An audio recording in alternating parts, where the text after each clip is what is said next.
Hello everybody. In today's video I thought we'd catch up with some of my apple tree bonsai.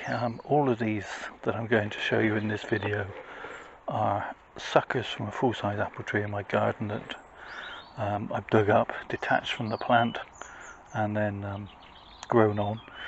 So whatever rootstock the existing apple tree, and the apple tree was here in the garden when we moved in, whatever rootstock it's got on it, this is of that rootstock. So some kind of dwarfing rootstock, maybe. I'm just guessing. I have no clue as to what it is. So far I've had no signs of blossom on it, on any of the trees, and what that will be like when the time comes. Presumably I'll get some eventually, only time will tell. But this is a little pear that I potted up. I've got quite a nice root spread on these, as I recall, and I've done very little with them. Just allowed them to do their thing. They haven't grown spectacularly well, but they do seem to have rooted quite firmly into the pot, so I'm guessing that that means that they've done most of their growing below the soil level, and very little up top, which means that next year hopefully they will get off to a better start. It's the 6th of September today, so we're into meteorological autumn, and there's not much of the growing season left, but I'm still going to cut out a few of these growing tips just to keep the plants compact. They're growing into other plants on the bench, and although I don't expect much in the way of a flush of growth, this side of next spring even, it's worth just nipping them out, just to keep the plants, as I say, compact. Why let them push all their energy into pushing out shoots that I'm not going to use at any point?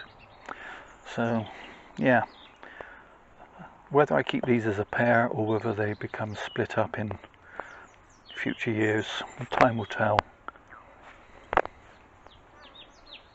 This tree has some interesting shape and movements. It came out of the ground and shot off, well, in this case to the right. I don't remember which way it came out of the ground from the tree in the first place. I've wired this branch across and to the left, which seems to have taken now, so I'm quickly going to remove that piece of wire lest it cuts in.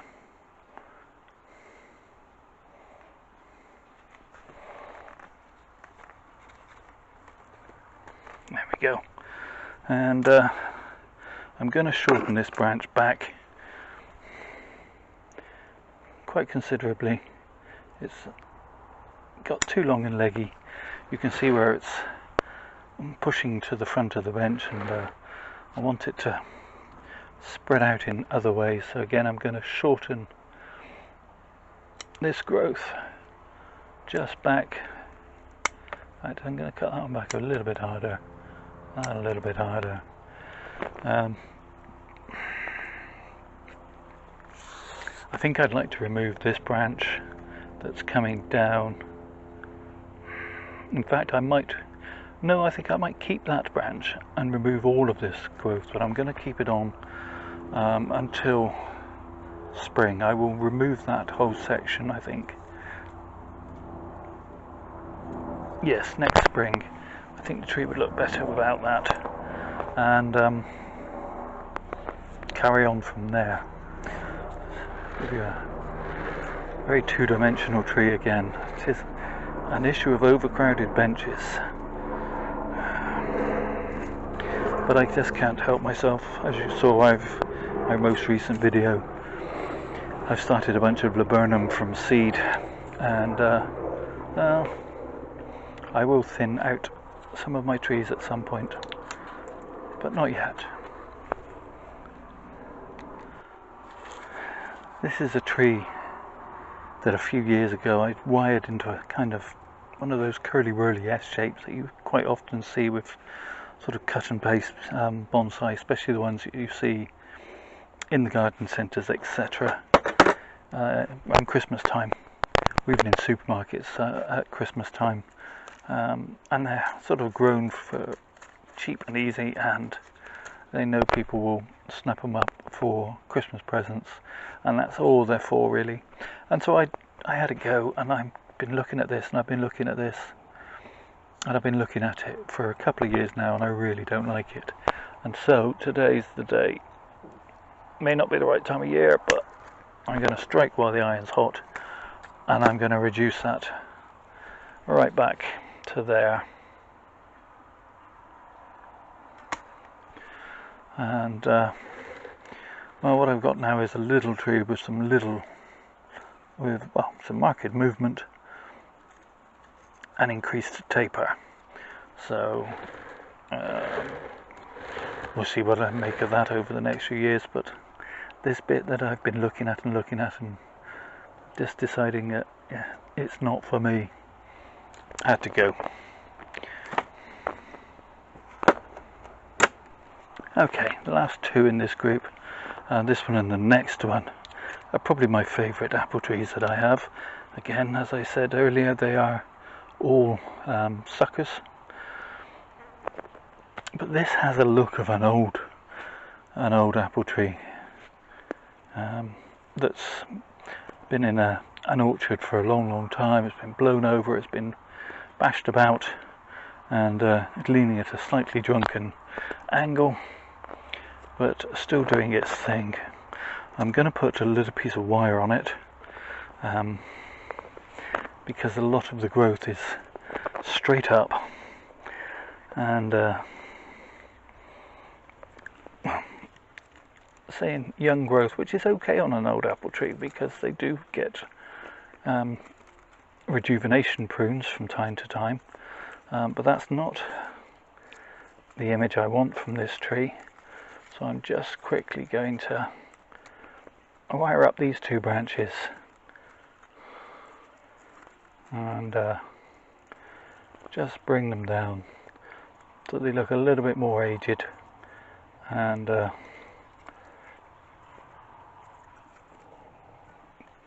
yeah, a little bit more characterful. And also, whilst I'm at it, I'm going to do these two and this one.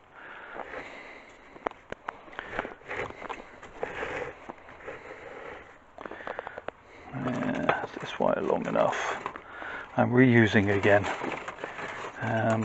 Yeah, I think this piece will be long enough.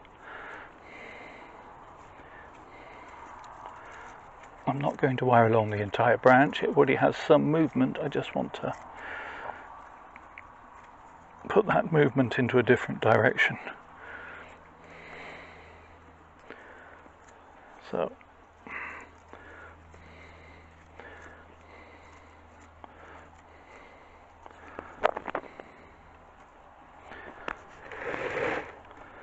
there we go. That looks better, I think. And this piece I'm just going to bring down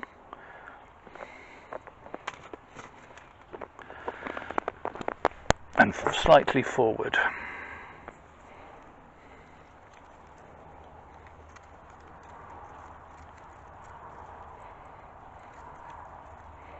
Very supple branches on these young apples.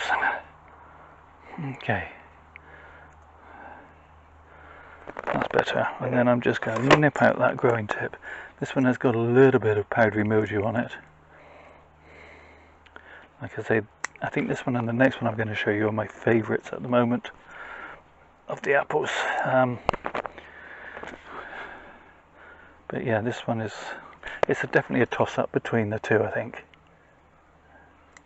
One day it'd be nice to see some blossom, but who knows what that will be looking like. There we go, quick 360. Do I want to wire that branch down a little? I think I do.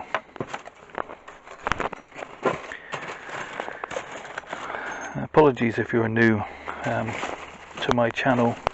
This is one of my first videos. I do have a vague notion of what I'm going to do, when I start them. But that doesn't mean that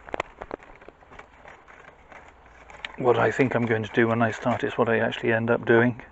Sometimes I notice something like this and think, no, I will do that.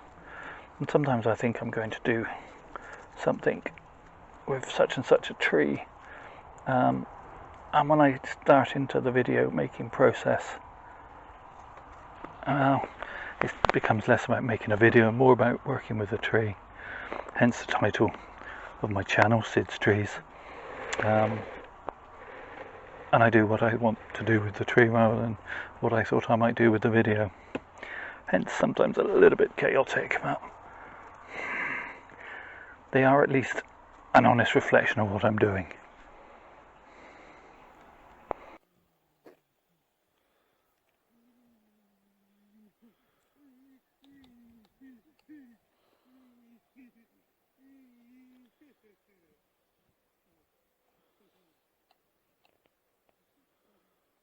Okay, so here's the final group, final tree in this little group, and yeah, I'm really pleased with this one. It has well, it looks like a tree. It looks like an apple tree. I'm not happy with this long thin branch that comes up, too high in my opinion, and so I'm gonna chop that out there. Shorten it back there to an outwards facing bud, and that just gives it a bit more movement, stops it becoming this long straight thin piece, and gives it a bit more interest, I think. This I'm going to just shorten back like so, and also this one.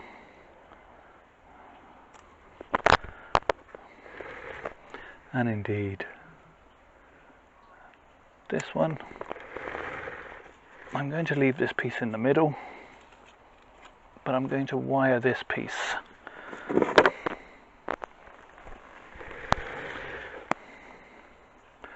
Again, it doesn't need to be wired the whole length of it. Let's get an anchor point there. I'm quite happy with the movement within the branch itself, just not in the direction that it's growing in. And because it's such a soft and supple little branch, as long as I have a firm anchor point, I should be able to just use that short piece of wire just to bend that branch up and away from this one. I'm thinking now I ought to wire this piece a little further forward.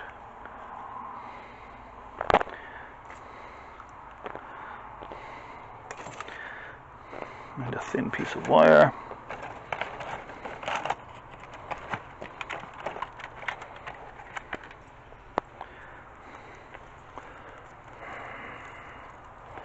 This might have been slightly easier if I'd waited till leaf form, but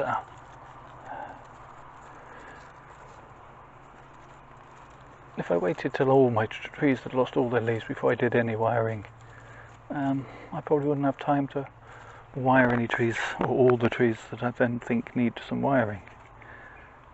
Okay, so that's a bit more upright. And I'm now thinking this piece needs to be shortened.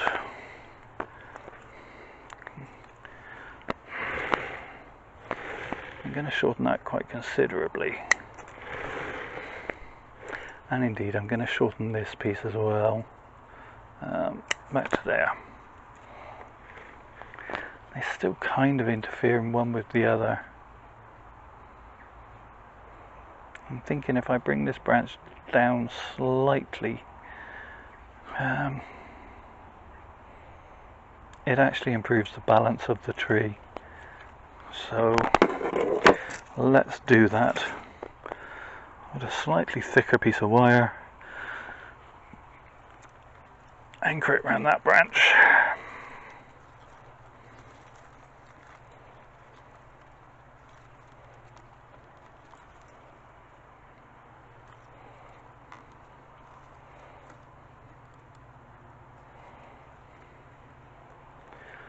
That's better. That's just not a huge bend, just a little subtle bend at the base here has brought those tips away from one another, giving that tree slightly better balance. And altogether this is a much more three-dimensional tree, so I'm pleased with that. So let's give you a spin on this one last tree. As I say, the last two are my current favourites, though who knows, the others might catch up. If it takes your fancy, let me know in the comments below which one you like, and thank you again so much for watching. Please take care of yourselves. Stay safe, everybody.